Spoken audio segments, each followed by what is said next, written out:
maintenant que j'ai vu qu'elle n'était pas mouillée, j'ai compris que c'était du fictif. Ça peut arriver n'importe où, hein.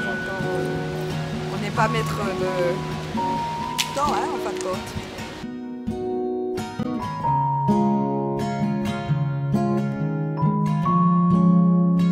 En fait, au départ, effectivement, j'étais un peu prise de panique parce que c'est quand même pas commun d'avoir un accouchement qui se produit comme ça sur un parking. Donc j'étais un peu effrayée. En me disant, on n'a pas trop le temps de réfléchir quand ça se passe. Mais des passants, enfin des gens qui étaient autour m'ont aidée. Donc ça m'a un petit peu rassurée quand même de savoir que les gens ne me laissaient pas toute seule, perdue au milieu d'un parking.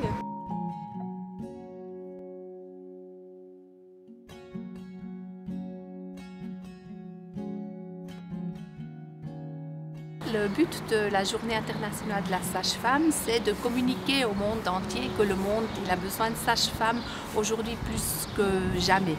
Dans les pays en voie de développement, c'est clair que c'est de descendre la mortalité maternelle et infantile. Chez nous en Suisse, la problématique est un petit peu différente parce qu'on sait que l'hypermédicalisation fait augmenter les morbidités des mères et des enfants.